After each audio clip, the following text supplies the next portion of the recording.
What's good, everybody? Welcome in to the Early Edge and our Week 17 props extravaganza. It's hard to believe that we just have 2 weeks left before the playoffs get here. And like Matt says in the chat, this has been a good place to make money all year. I would say you're wrong, Matt.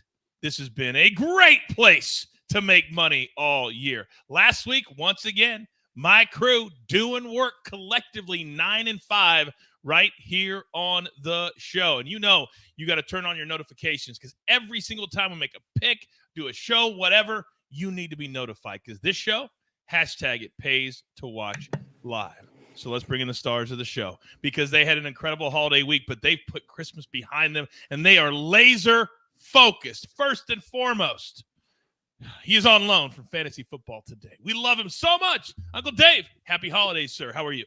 Happy holidays to you, Coach, and everybody. Happy New Year, Coach. Nice, tight 45-second intro. I appreciate that, and I appreciate everybody giving me the pat on the back for the 4-1 record last week. Same energy as every week. We're ignoring what the results are. We're sticking with the process. You're damn right. Now, he is the counselor of cash, and this man has taken last week out of it. He has been a savage. Sia Nejad.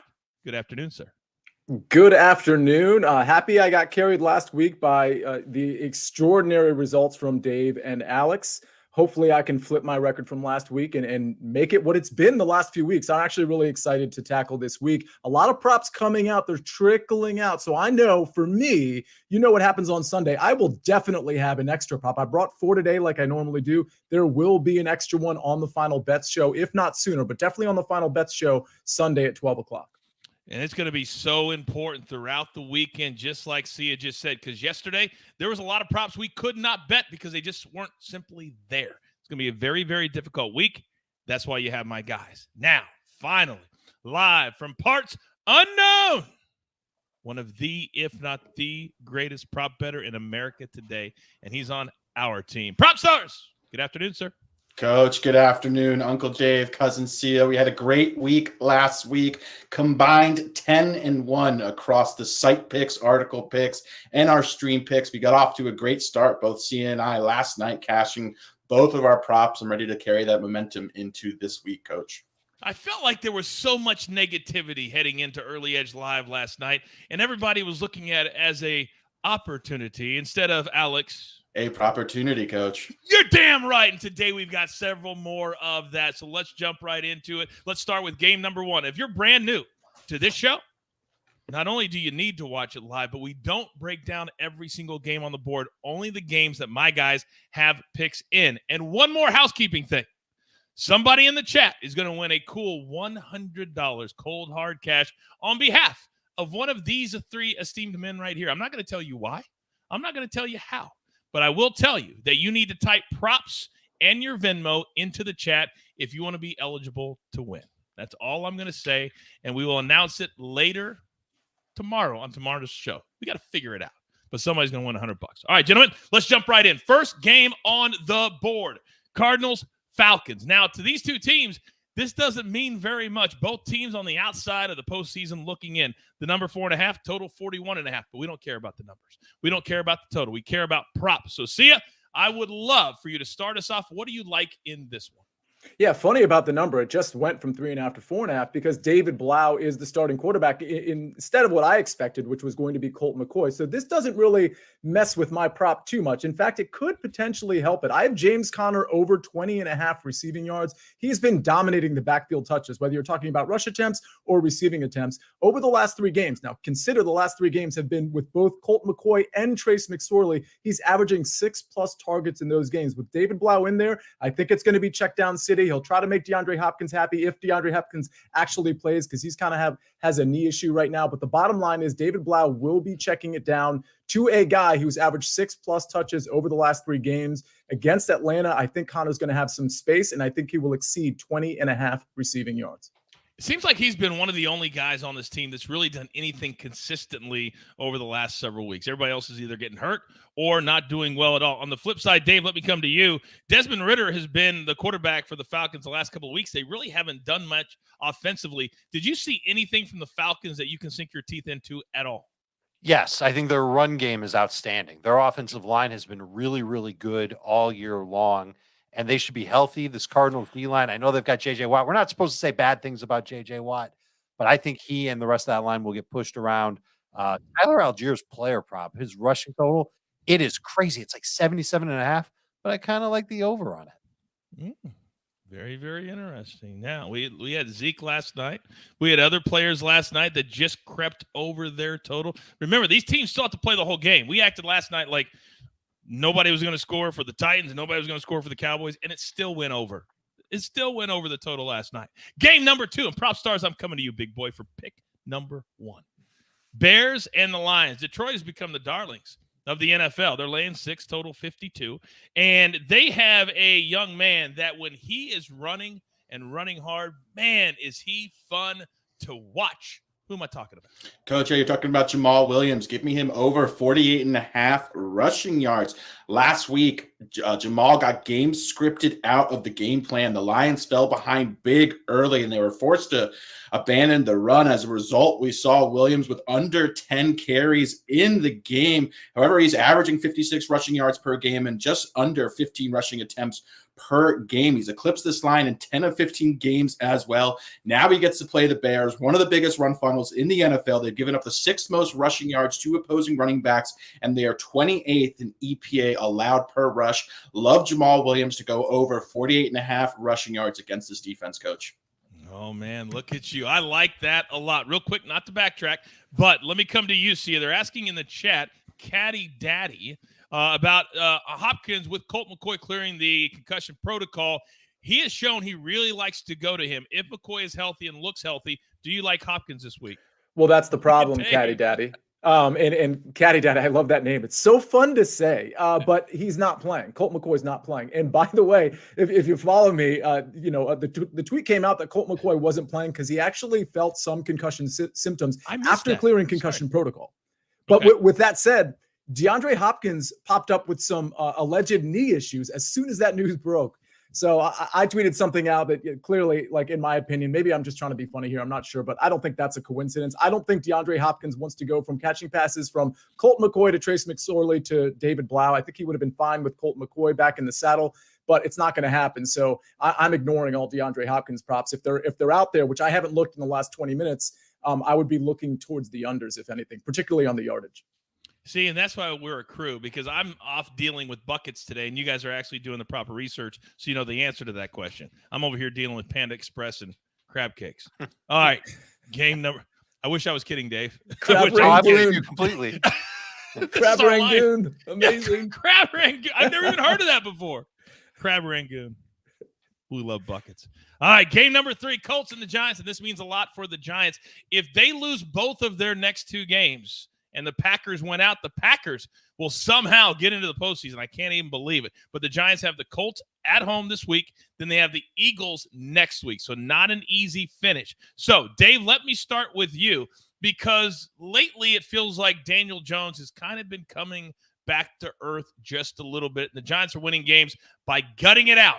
If that's the game script this week, that would lead to what? Well, it would lead to him going under 210.5 passing yards. That's at DraftKings at minus 115. He's been under this total in all but 4 games. The games he went over this: at Green Bay, 27 pass attempts, versus the Lions, 44 pass attempts, at Dallas, 35 pass attempts, and at Minnesota last week, 42 pass attempts. So at least 35 pass attempts 3 times in 4 games. This is a bad Colts team. Offensively, they're no good. Defensively, they're okay against the run, but they're really not great overall. I think the Giants keep it cool. I think you look at Daniel Jones handing off more than throwing. I don't think the Giants want him to throw the ball that much. Colts averaging 31.4 pass attempts against. If he's throwing it 31 times, I don't think he's got a great shot at getting 211 yards. And here's the cherry on top. We saw the Giants pull Jones in a blowout 3 weeks ago. They might do it again if they end up blowing out the Colts. So I'm taking the under 210.5 passing yards. I love when we get the cherry on the top. I love the cherry on the top from Uncle Dave. Now, it does seem like it was so long ago that the Fighting Jeff Saturdays were winning their first game in Vegas. And maybe he's the savior, and I love him. I worked with him for 3 years. But it's hard to coach in the NFL, and it's hard for this Indianapolis Colts team to do much offensively. Alex, which leads to what? Yeah, Coach, I'm fading Alec Pierce under 35.5 receiving yards. Something really interesting happened last week to the Colts. For the first time since Jeff Saturday took over as the head coach, they shifted to a very pass-heavy game plan and approach, and it turned out to be an absolute disaster. I really think that the Colts are going to shift back to running the football, especially against a Giants team that is very, very vulnerable. Alec Pierce has been held under this total in 6 of his last 7 games. Over that stretch, he's averaging only 28 receiving yards per game and just over 4.5 targets per game. Colts also have a ton of mouths to feed as well when they do opt to pass. Michael Pittman, Mo Alley Cox, Paris Campbell, the new tight end Jelani Woods, who's flashing a lot of potential as well. So I just think we're going to see limited passing volume, and there's just a lot of targets to get distributed. That's why I love fading Alec Pierce under 35.5 receiving yards. All right, I like fading him too. Quick chat question for Proppy. What about Godwin over 6.5 catches? I'm assuming Chris Godwin of the Bucs. I like that quite a bit, actually. A volume-based approach is the way I would opt to play Godwin, just because of how close all of his targets are to the line of scrimmage. So that's got my seal of approval. It really feels like Tom Brady has been looking for him a lot. Doesn't it seem like that? It's like him first, and then I'll scramble for everybody else. Dave, you got something? No, I mean, you'll see what I've got when we get to the Bucs and the Panthers game. Oh, quite the tease. All right, now game number 4, and this one means a lot for the Eagles. And breaking news about an hour ago, you know, that very vague, doubtful for Jalen Hurts. I knew 2 weeks ago he wasn't playing this week, and they just been kind of just egging us along. They knew he wasn't going to play. So now Minshew back at the starting quarterback for the Eagles. They need to win one of these last 2 to secure the number 1 seed. A lot for them to play for. Total 41.5. The Saints also have something to play for. The division title. They're just 1 game back of the Bucs. Sia, what do you like in this one? Yeah, and I'll tell you, I don't think they have too much of a shot to win the division, but you're absolutely right about that, Coach. They're still in the running. What I like here is the passing game for the Saints. I was on the show with Mike McClure yesterday. He thinks this is going to be a pretty competitive game, but if it's going to be competitive on the Saints side, I think it's going to be through the air, even though it's a daunting matchup with that secondary. So what I have is Rashid Shaheed, Caddy Daddy, easy to say. Rashid Shaheed, hard to say. Over 37.5 receiving yards at -120. This one is a little questionable only because Chris Olave is questionable to play in this game. His receiving prop is out at 55.5 yards. If he's out, I really, really like this prop. I still kind of like it, but I think it's a prop you can potentially wait on if you want to. It's something I'm going to spring on now, over 37.5 receiving yards. The last 4 games, 41, 95, 75, and 93 receiving yards. He doesn't get it on volume, but he's certainly a deep play threat for the Saints. And I think he comes through like he could do this on 2 catches potentially. So give me the over. All right. Well, I'll come to you first, Alex, and Dave, I got something for you. Let's start on the Saints side of things because their offense probably has not been very good. They have some big-time names, and we talked a little bit on the prop shop, I believe, about the Saints. Anything you like on that side of the fence? Not particularly. If I had to choose a prop, honestly, it would be Sia's. This has been a pretty anemic offense. We could see plenty of Taysom Hill, who kind of muddies up the quarterback situation for the Saints as well, and just very few props because of the injuries across their wide receiver group. So not many. That is true. But Dave, on the other side, the Eagles, last week they showed that they can move the ball. They can score. They had a lot of players that caught a lot of yardage of receptions, if that's even English. But on the Eagles side, now that Minshew has shown that he can move the ball, and he is once again viable, even though we haven't seen him in a while, I think there could be some Eagles players we could sink our teeth into. Do you? It really depends on what numbers you get A.J. Brown and Devontae Smith at. And Smith has really been the one that's come alive over the last couple of games. Last week, he had the amazing multi-touchdown game. I'm a little nervous about it. I think this Saints defense has been playing well, and Dennis Allen has been one of the best play callers defensively for a long time. I agree with Mike McClure, which is who Sia did his fantasy football DFS show with. Shout out to that crew. I think this is going to be a competitive, low-scoring game. Might not go crazy on any of the props for the overs anyway with Philadelphia's crew. We talked about it on the prop shop yesterday, and it bears repeating because sometimes even us need to hear things over and over. Sometimes the best thing to do is just sit. especially in week 17, week 18. Alex, go. Yeah, the beautiful thing about the Eagles offense is it's really easy to project where the targets are going to. Over the last 8 weeks of the season, Devontae Smith or A.J. Brown have either finished 1 or 2 on the most targeted players on the Eagles. So we have a very good idea of where those targets are getting funneled to, regardless of who's healthy or who's active. So that makes things a lot easier to project where the production is going to be. All right. Take the information, educate, and entertain. Use it for yourself. It's next level information, ladies and gentlemen. That's all I'm going to tell you. All right. Next game. And this is the game that Dave was teasing. So, Dave, I'm going to start with you. It's the Panthers and the Bucks. And it's remarkable to say this, but the Panthers control their destiny. That's right. The Panthers win this week, and they win next week. It'll be the Panthers that are the division champions. Who would have thought that when Christian McCaffrey went out the side door 5-6 weeks ago? But that's where we stand. The Bucks laying 3.5. The total sitting at 40.5. And Dave, I'm just going to sit back and see what you have to say. I've got Mike Evans over 58.5 receiving yards, and it's juicy, minus 133 at Caesars. He's been under this in 5 of his past 7 games, barely over in week 14 against the Saints, which makes this line a little suspicious to me. I think they want your money on the under. Here's what you might not know, Coach. The Panthers secondary is a mess. They're down to backups at starting cornerback. Evans has at least 8 targets in each of his past 3 games, 4 of his past 5 games. He's a big part of that Bucs offense. And you know that Tom Brady is going to continue to fire passes off to him, especially when there's a favorable matchup like this one against buster cornerbacks. Evans also had 15 targets, 9 catches, 96 yards, and a dropped wide open touchdown against the Panthers in week 7. I think he can get close to replicating those numbers. Maybe not the drop touchdown. Maybe he holds on to it this time. But I think he's in the neighborhood of 70 yards in this game. So I'm happy to take the over on 58.5. I would love to see, just for one game, Dave, beast Mike Evans. I don't want to see the player who's just bitching all the time. I want to see that dominant player. That's what I want to see. That would be good for my fantasy teams if he decided to be a beast this week. That means you're in a championship. Oh, I'm in 4 championships, Coach. Snap. You know what I did yesterday? You know what I get asked to do a lot? You know what cameos are, right?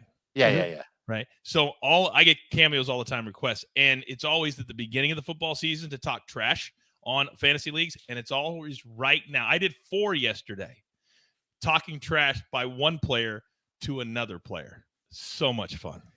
Can I ask a question? What percentage of them do they actually request you incorporate something from the WWE or something from that era of yours? They don't ask for me to reference wrestling, but they want heel coach. They want like bad guy coach. They want me to go in on their buddy's coach, which I'm more than willing and happy to do. And it's a ton of fun. They're like, and now you can put a video on there asking for. It's not just texting anymore. Say, hey, coach, can you do this? Can you say this? So they can actually speak to me. So cool. I love it so much. Awesome. All right. So, Dave, we have your Mike Evans over 58.5. That's a great number for him.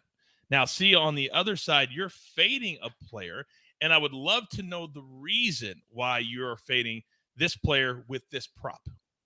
Yeah, and it's Rachaad White. And in a second, after I give this take, I do want to address something in the chat with respect to James Conner's prop, which people aren't finding. But I've got Rachaad White, longest rush under 12.5 yards at minus 125. For the record, I also like the under on his rush yards total of 37.5. But I do think there's a situation where he could get maybe a little bit more volume than he's been getting. So I actually opted for the longest rush under. Again, 12.5 yards. The volume is going down. We know Leonard Fournette has been the guy. He's getting the great splits, well over 60% versus Rachaad White as of late. And the question you have to ask yourself is, if the volume is going to be low, particularly from the rushing attempt standpoint, how many does it take for him to get over 12.5 yards? Over the last few games, he just hasn't gotten there. And even when he's gotten double-digit carries over the last 5-6 weeks, he still hasn't exceeded 10 yards. So I think this is a really good situation to play the low volume and play the low expectation that he's not going to break one, because he hasn't done that in quite some time. So give me Rachaad White, longest rush under 12.5 yards. Now, here's the thing, Alex, because it seems like for 3 or 4 straight weeks, we were playing Tom Brady's over with his attempts, and it wasn't even a sweat. Like, we were going 10-12 over. But with this opponent, I know somebody's going to ask, do we still like that play? Depends on the number. The number is unfortunately not out yet, Coach. So we're just speculating on what it is. Also, this is a tough opponent. The Panthers, they're going to run the football a ton. We saw that last week with Chuba Hubba and Dante Foreman totaling over 30 carries combined. So because of the game plan, because of the approach, I'm staying away until we know the number. It's likely going to be very high because he has thrown so many attempts recently as well. Dave, what are you laughing at? Nothing. Something. Nothing. I'm just rolling over here, but it's nothing. It's nothing. It's no big deal. I just want to say, I like Double Bubble as the gum, and Chuba Hubba, good running back. What would you do if I told you I had a bucket of Double Bubble sitting right to my left? Would you believe me? Yeah, I think I would. I'd ask you to show us, Coach. Okay. Well, I'm going to set you up for the next one, and then while you're doing it, I'll see if I can prove it. All right. Next. Now you put me in a corner. All right. Now you're in trouble. Oh, yeah. Next game, and this is a lot of interest. I told you the Lions have become the darlings of the NFL, but you could argue that so have the Jags. And they're on the road laying 3 against the Texans, total 43. Do not sleep on this Houston team. They've taken the Chiefs to overtime. They almost beat the Dallas Cowboys. They're playing hard, finishing out the season. The Jags, though, they also control their own destiny. If they win in Week 18, no matter what happens this week, they will go to the playoffs. So, PropStarz, if Jacksonville is still going to keep the momentum going, if they're going to play well, and they need to, you don't want to stub your toe, even if it doesn't matter. What player needs to play well for the Jags? Yeah, that's Travis Etienne, over 70.5 rushing yards, Coach. This is one of my favorite props of the week. I anticipate this line's going to close in the mid to high 70s. The Texans are the biggest run funnel in the NFL. Etienne has a massive stranglehold on the Jaguars' backfield touches. He has 4 consecutive weeks with a 70+% of a snap share, which is really only reserved for the elite running backs in the NFL, which he certainly appears to be. If you look at all his metrics, are off the charts. He's 9th in NFL's next generation rushing yards over expected, 11th in success rate, 9th in breakaway yards. Now he gets to play one of the worst run defenses, who also are the biggest run funnel in the NFL. So give me Travis Etienne over 70.5 rushing yards. I played this one up to at least 74.5. There it is. I knew he had it. He had receipts. If I've learned one thing from Alex, do not come to the party without receipts. Do not come to the party without receipts. So I beg you, Sia, is Chris Moore going to come to the party this week with his running shoes on? That's the question. You're up. Yeah, I would think so. I mean, it looks like Brandon Cooks is going to play, even though he missed practice yesterday. I don't think it was injury related, however, but we know with Brandon Cooks, it could go really either way with him. But we know for a fact that Nico Collins is going to be out. He's on injured reserve. So I have Chris Moore over 35.5 receiving yards against these very same Jacksonville Jaguars, who could sit some people kind of waiting for that Titans game on defense. Chris Moore could get a little bit more loose than normal, but he's hit this in 3 of his last 4 games. And with Brandon Cooks, those are really the 2 guys at the receiver position. It's an audition. It's audition season for guys like Chris Moore and Davis Mills. He ran around on 94% of dropbacks last week, so he's heavily involved in the game plan, whether he's getting the volume or not. He hasn't gotten as much volume over the last couple of games as he did 3-4 games ago, but I expect him to be on the field in 35.5 for one of 2 top receivers in potentially a negative game script on a team that can't run the ball very well in the first place. I think this is a pretty modest total here for Chris Moore. So give me the over 35.5 receiving yards. I have been fascinated by how many different little places that all you guys have found value. Like last night, your Burks prop. I mean, that was easy. I mean, you're finding these little places, and it's fascinating to watch. And the books hate it. They absolutely hate it. All right. Next game, and this has a lot of interest, although I think neither one of these teams is going to make it to the postseason. Even though they're mathematically still alive, I just don't believe they will. Jets are laying 1.5. We know that Mr. White has been cleared to start, and he will be under center for the Jets. The Seahawks, though, are at home. They're getting 1.5. The total sitting at 42.5.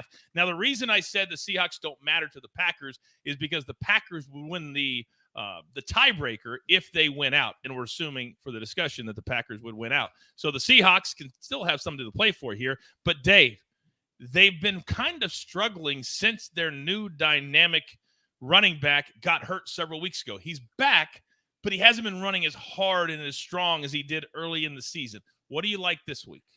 I like Kenneth Walker. I don't know how strong he's going to run, but I like him to get over 16.5 rush attempts, and it's at minus 106. He was great last week. 12 runs, good for 4 or more yards. 11 came in the second half when they were trailing. So that's interesting to me. Pete Carroll really wants to commit to his run game, and he wants to commit with Kenneth Walker. Is that a good idea against the Jets? Well, since they're bye, they've been just okay against the run, 4.1 yards per carry, a pair of rushing touchdowns allowed. So it's not like they're dominant, but Travis Etienne poked them for 83 yards on 22 carries last week. And I know Mike White is interesting in fantasy. People are starting him as a low-end number 1 quarterback, but I don't think he's going to be the reason why the Jets blow out the Seahawks. In fact, I don't think the Jets blow out the Seahawks at all. I think we're looking at a favorable game script for Kenneth Walker to get the type of opportunities to go over this total. They need to win to keep their playoff hopes alive. Walker's a huge part of their offense. They're not letting him share very much, so it makes for a perfect situation to take this over. I like that a lot, but we have other things to discuss in this game because let me start with Alex and then see, I'm going to come to you. If you've got Mr. White back under center and he proved for 2 weeks at least that he can sling the ball around, yardage props were just falling and falling and falling. Do you like him this week? And I know a lot of the props haven't come out. I get that. But I'm just saying, like him to have a good game so when they do come out, we can discuss them. Do you think this is a good matchup for White this week? It's a good matchup as Seattle is a soft pass defense. The issue is they're a significant run funnel as well. And the Jets are a run-first team, even when Mike White is under center. So unless Seattle can really push the Jets out of a run-first game plan, we're just going to see a really run-heavy approach. So I like the matchup. I just don't have enough confidence in Seattle, who seem to be really cratering to force the Jets to really air the ball out a lot. And on the flip side, Sia, with the way that the quarterback's been playing for Seattle, we've been cashing a couple of unders with Geno as well. What do you think's happened to him? It's a really good question. I mean, he was doing so much from an efficiency standpoint. There weren't a lot of pass attempts, but there was a lot of completion. So, I think maybe it's just adjusting to Geno Smith, adjusting to the Geno Smith experience, which defensive coordinators have successfully been able to do. He's also been dealing with injuries recently with guys like Tyler Lockett. Now Will Dissly is out. Tyler Lockett's questionable. Looks like he's going to play. But long story short, I think, I think the rap sheet is sort of out on Geno Smith. That doesn't mean he's a bad quarterback again. It just means that I don't think he's going to be quite as efficient as he has been. I was actually looking at Geno Smith unders for this particular game. I just didn't get there. But honestly, like I would, Geno Smith under yardage and under completions, I think is a pretty good bet this week. Okay, take a look at it when they come out, probably on Saturday for that. Dave, quick question from Eric in the chat. He says that Walker's at 17.5, even money at MGM. Stay away or play it? No, it's only one more attempt. You're asking him to get to 18 attempts. I think that's as high as I would go with Walker. Okay, very, very good. All right, moving on to the next game. And this one I cannot wait to watch. I absolutely cannot because there's so many different scenarios that we've got to keep track of. The Vikings, they've long since locked up the division, but they're thinking about the number 1 seed potentially in the entire NFC. Have a bye week. How would that be? But they got to win at Lambeau. Flip side, you got the Green Bay Packers. If they win out their final 2 games, they need the Commanders to lose 1 or the Giants to lose both. That's all they're worried about. It's all they're worried about because they play the Lions in Week 18. They would win that tiebreaker or have a better record, excuse me. So, Dave, if the Packers are going to play well this week and get it into scoring position, they've had troubles, though, cashing that ticket, which means we could cash another ticket. How? We can cash it with a kicker prop, baby. Mason Crosby over 1.5 field goals at minus 117. It's a little juicy for a kicker prop, but I don't mind taking it. I'm going back to the Vikings. Well, they've allowed at least 3 field goal attempts in 7 straight games. There shouldn't be a shortage of chances for Mason Crosby to do his thing. And he, by the way, has made multiple field goals in 3 of his past 4. I said last week when I took this with Graham Gano that this one would be over by halftime. That was wrong. It was over by the 3rd quarter. So, Coach, Mason Crosby, over 1.5 field goals. This one will be over by the end of the 3rd quarter. Oh, you are the best. You are the best. Quickly, Robert wants to know, see Chris Moore at his book, 37.5. How high would you play that up to? I don't know if you said. Yeah, I would play it up to 37.5. That's probably where I'd stop. I just noticed on DraftKings, it is 37.5 minus 115. I also want to address James Conner. It doesn't look like, full disclosure here, It doesn't look like that prop is available right now. And I think it's because of the David Blau news. It was before the show. It's not right now. When it comes back onto the board, because it will today, I'm sure, I don't think it's going to be too far in excess of 20.5, but I have a feeling they'll bump it up a little bit, kind of anticipating some of those checkdowns from David Blau. So just for everybody's knowledge here, I would probably play it up to 23.5. And then I wouldn't go anything beyond that. I'm hoping it reopens at like 21.5 or 22.5, in which case I still like it just as much as 20.5. So I would keep my eye on that throughout the rest of today, because you're not going to know when it comes up. You got to keep looking at it. It's not like they're going to say, ding, Chris Moore props are up. I don't think they do that. Right. All right. Great information. See ya by you. Now, let me come over to you, Proppy, because we've had some really bad luck with Christian Watson lately. We've been playing him. He had 49 yards in the first half last week and then just doesn't come out and play in the second half, and we lose by like 3 yards. When you look at this wide receiver group for the Packers and the fact that they've been playing better as of late, if Christian Watson can't go, who are you looking at to have a good game for the Pack? Likely Alan Lazard. He seems to be Rodgers' most trusted target besides Watson. Before Watson emerged, he was kind of functioning as that 1A for Rodgers. So likely Alan Lazard. Watson looks to be truly questionable, though, so probably won't see receiving props until we have a clear idea of Watson's status. All right. Very, very good. All right. Moving right along, Sunday Night Football. And this one means a lot, too. It's no coincidence that my guys are picking props in most games that mean something. Translation, motivation. So, Ravens laying 2. They have made it into the playoffs. Lamar Jackson probably not going to see him again. We haven't seen him for several weeks. Total sitting at a very low 35. Both teams, though, Steelers still alive. And Dave, I think you're making history. I think this is the first time in the history of our prop extravaganza that we've had not 1, but 2 kicker props. Somewhere AB just shed a tear.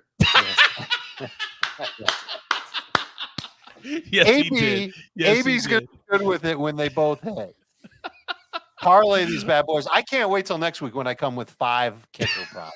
That'd be amazing. We will roll with it. But this one, you're going with a Hall of Famer, Coach. Justin Tucker over 1.5 field goals, -117, the same odds as Mason Crosby, which makes me kind of like this kicker prop a little bit more than the other one. He's made 3 field goals against Pittsburgh in week 14. He's made at least 2 field goals in 10 of his past 12 games. It's exactly what you'd think from Justin Tucker. He's also made multiple field goals in each of his past 3 against the Steelers and has not made multiple field goals in 5 of 22 career games against Pittsburgh.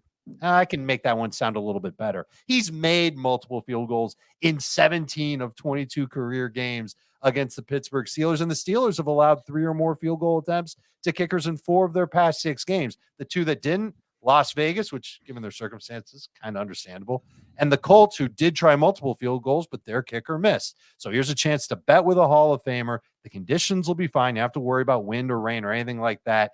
Tucker's scoring multiple field goals, over 1.5 of them. I have no issue calling Justin Tucker perhaps the greatest kicker of all time. Perhaps. Because most people don't want to, oh, you can't. He's still playing. I do it all the time. Adam Vinatieri would like to have a word. All right, but he doesn't have nearly the leg that Justin Tucker has. He did. Yeah, but he's got the clutch kicks. He's clutch. There's no doubt about it. It's great conversation. Clutchiest. We're gonna do a special episode. What's it gonna be on? Kickers. Big numbers, boys. Big freaking numbers. Now, a question that I always ask myself, Dave, is being asked in the chat right now, because a lot of books don't have the field goal prop, but you can bet points. And right now, Crosby's at over 7.5 points as opposed to 1.5. How do you feel about that? I've never bet one of those in my life. Okay. Because I feel like it's just much easier to get the over on 2 field goals made. If they make 2 field goals and 2 extra points, that's 8. That's what you're looking for. You can do it at your own risk, but it's just something that I've never particularly done. Okay. Fair enough. Now, let me come over to you, Alex, because this game also screams stay away. This game screams 16-13, and there's a lot of weapons on the Steelers that haven't really stepped up to what we thought they were going to be this year, and the Ravens have been just ravaged by injuries. Is there anything or any way that you would touch this game in any prop, shape, or form? The Ravens are a bit of a pass funnel, coach. They have a very stout front, particularly since the linebacker from Chicago has joined this unit. They've been one of the best run defenses in the NFL over that span of games. Teams have been much more willing to throw the ball against them. Pat Freiermuth is sort of functioning as the 1A or 1B in the Pittsburgh passing game. Ravens also struggle covering tight ends. So I expect Kenny Pickett to lean heavily on Pat Freiermuth. We don't know his props yet, but he'd be a guy that I'd definitely pinpoint and keep circled. Okay, very, very good. All right, this last game, gentlemen, I want all three of you to have a take because this is the game of the week. The football gods have shined upon us, and we've got the Bills. And as a Chiefs fan, I'm begging the Bengals to win this one. However, as a football fan, I'm just jacked. Bills laying 1.5. How? Bengals have won, 6 in a row? Total 49.5. But Proppy, 2 times. I'm going to start with you because you think this will be a game where Josh Allen not only will step up, but he has to do it with his arm. Start us off. Yeah, coach. This may be my favorite prop on the board this week. It's Josh Allen over 1.5 touchdown passes. We've seen recently the Bills have been experimenting a bit. They've been shifting to a more run-heavy game approach, using a lot of 12 personnel as well. I think that's likely a result of weather, playing in cold weather. That's not going to be the case. This has an expected temperature of actually 60 degrees with no wind, with a total of nearly 50 points. So Josh Allen has eclipsed this total in 10 of 15 games. He's been absolutely phenomenal despite the elbow injury. He's second in EPA per dropback. All the metrics are off the charts. I really think the Bengals are going to push the Bills to have to score in this game. I think Josh Allen's going to air it out. I love him over 1.5 touchdowns in a game without any weather, coach. I absolutely love it too. Very quickly, and then I'm coming to Dave and Sia. They're discussing Justin Jefferson in the chat. We talked about it on the prop shop yesterday. The number was in the 90s, and you said, Coach, I don't like him. I love him, coach. And yeah, I will have a long bit about him in my column, which will debut tomorrow morning on the website on sportsline.com. If you're a subscriber, you have access to it. He will likely be the featured portion of my column. I do very much like Justin Jefferson this week, especially since Jair Alexander, the Packers' top corner, has been poking the bear and has made various comments to the media, coach, about how Justin Jefferson isn't a superhero. He's just another guy. We'll see what happens when Justin Jefferson, who went for 10 catches, nearly 200 yards last time that him and Jair Alexander hooked up. So love Justin Jefferson. Already has all the motivation he needs, coach. Now we've got Jair Alexander calling him out. So let's go. Sorry, that was just for me. I knew that was going to get him fired up. I wish all of you at home could understand how seriously Alex takes some of these players. Because yesterday when that article came out, Lord have mercy. By the way, right? Am I right? You are hot. He's my guy, coach. He's my guy. He's your guy. By the way, that post-game interview by Alexander, maybe one of the greatest interviews I've ever heard. I didn't know his voice sounded like that. I didn't know he talked like that. And oh my God, that was so great. All right, we'll let Alex calm down. And let me come over to you, Sia, next. And then Dave, I've got one for you. Because the Bengals have not been winning the way we thought they would be winning. When Jamar Chase came back, we thought, oh, he's going to get double covered. It's going to be about Higgins and Boyd. And it's been kind of about everybody. Nobody's been having these huge spike games. Your thoughts on this one against the Bills defense? You know, it's a good question. I think they'll try to establish the run a little bit. They do have some pass protection issues with some injuries at the tackle position. With that said, you know, I do think, first of all, I love the Josh Allen prop. And I was actually looking at his completions or pass attempts because that's something I'm probably going to look into. It's not out yet, at least not on the books that I looked at. I think it's going to be a pretty even distribution, run versus pass against the Bills. And I could actually see guys like Mixon or Pirine having a decent game and maybe exceeding their props. But overall, there's really nothing I'm super interested in. If I'm looking at Burrow, I'm probably looking at unders on Joe Burrow. Okay, fair enough. Dave, last week, maybe the last 2 weeks, we have cashed tickets on Devin Singletary because once they start guarding the White House for the Bills, then if I listen to Alex like I should, then all of a sudden, too deep in the back, all of a sudden you can run up front. Do we like that game script to get Singletary? And we don't have the numbers yet, but to have his normal game, which is normally over 65 yards. Well, I see his numbers on Caesars at 45.5 for rushing. Oh, and fantastic. his total rushing and receiving is 59.5. And the odds are in our favor if you take the over. The over on his rushing minus 101. The over on the total 59.5 is minus 106. This is the time of year, it was like 13 months ago when he really started to take over in this Buffalo offense. And just as I think that the Bengals want to try and run the ball a little bit more, it wouldn't surprise me if the Bills tried to do it too. It's going to be tougher for them than it will be for Cincinnati because that Bengals front is so strong. But it's not a very high number for Devin Singletary. The bigger issue is, will he see more than like a dozen carries? Because if he only sees 8 or 9 carries, I don't think he's got much of a shot to go over the rushing prop. Yeah, that's very, very true. By the way, Fire Sports, apparently you know him, Dave. He says Tyreek over 71.5. He's gone for 150 plus both games with Teddy, and the Pats secondary is beat up. Tell Uncle Dave this one's from nephew Jake. I don't have a nephew Jake. I would say that any Tyreek over is a good bet this week. He's had I think it's like a 37% target share with Teddy Bridgewater this year. It's pretty high.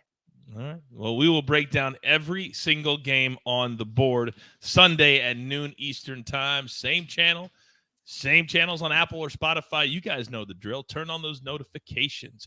I had one other question, and now I can't remember what it is. So we have reached that time. And what a good flow, gentlemen, to the show today. I am proud of all three of you. And tomorrow, as I said, somebody in the chat who wrote, what did they have to write to play? I can't even remember. It's been so long ago. To play to get the $100. What did they have to write in the chat? Props. Props. I thought it was. Damn it. Props and your Venmo. We will pick one person. We'll make the announcement tomorrow morning live on the morning show, and it'll be on behalf of one of these three men right here. And our Venmo for St. Jude, that will go live Sunday morning. Sunday morning for all of you wanting to help out with that. 2023 is going to be an amazing year. All right, it's time for the recap where we go quickly around our best bets for my guys. 15 seconds or less on each one.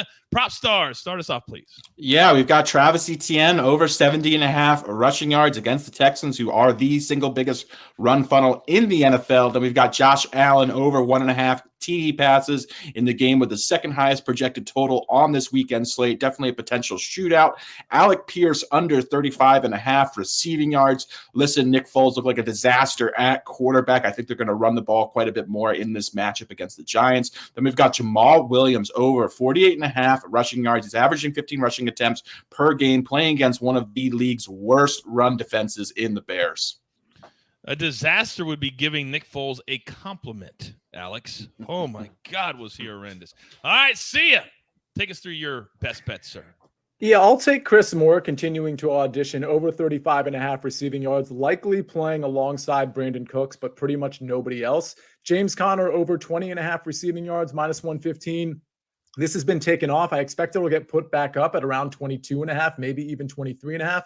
I still like it there. Rachaad White, longest rush under 12.5 yards. This is really more of a volume play as he's not really getting much rushing attempt volume. In this important game, I think they're going to lean on Fournette both in the receiving game and the rushing attempt game. And then finally, Rashid Shaheed over 37.5 receiving yards. I just looked. This has already gone down to 36.5. So you can get a better number if you take it right now. I think there's a lot of indecision here because we're not 100% sure if Chris Olave is playing, and they just don't know how to adjust these numbers. So it's just something to consider. You can wait on that one if you haven't already taken it, but I still like it at 36.5, obviously.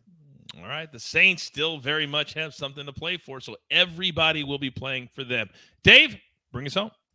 Mason Crosby's line actually went down at Caesars. It's minus 108. So better odds on that one. If you were to parlay Mason Crosby and Justin Tucker over 1.5 field goals, it's plus 244. I kind of like that. That's kind of that's going to be one I sprinkle on. Kenneth Walker's prop has gone over 17.5. That's where it's at now.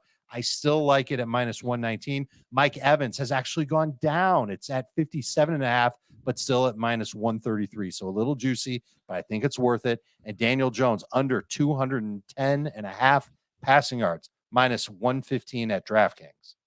All right. Can we put that? Yes, Alex. Coach, just real quick. Well, during the prop shop yesterday, someone asked about player incentives. I will have a bunch of those next week. We're still figuring some of those out. But one I did want to mention very quickly because it pertains to one of my props. Jamal Williams, the running back of the Lions, has a massive incentive. I believe it's $1.5 million to clear 1,000 rushing yards. He's currently at 850. So he needs to average at least 75 in the remaining 2 games. That's just an extra reason to incentivize playing his prop this week, Coach. I'm glad you brought that up because I forgot that I promised the viewer yesterday we would do that today. So I'm going to make the promise again, but as Proppy mentioned, it's really hard to do it with 2 weeks left. So next week, as part of this show, guys, I want you to bring to the table any players you think could, should have an incentive, and I think it'd be a cool little segment to do. Dave?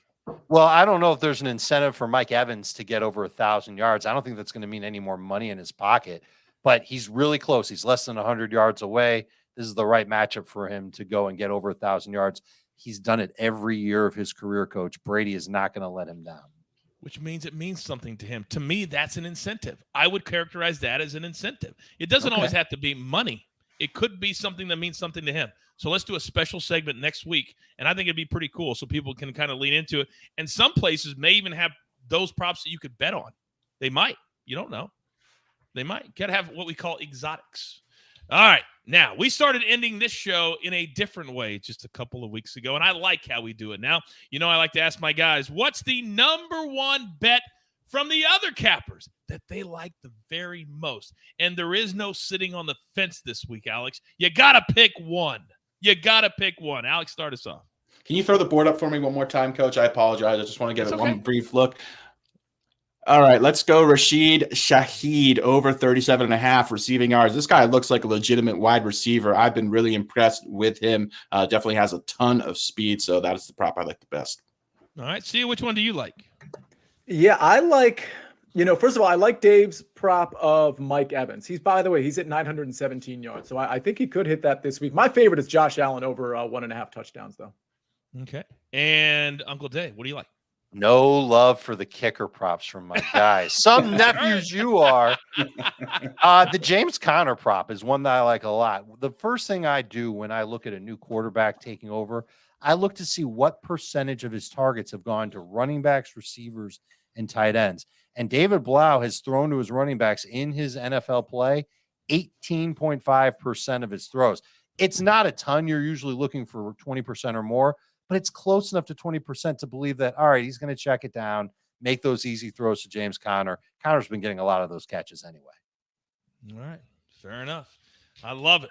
Damn it, do I love it. Can you guys believe that 2023 is going to be here on Saturday night? Who's going to be up at midnight?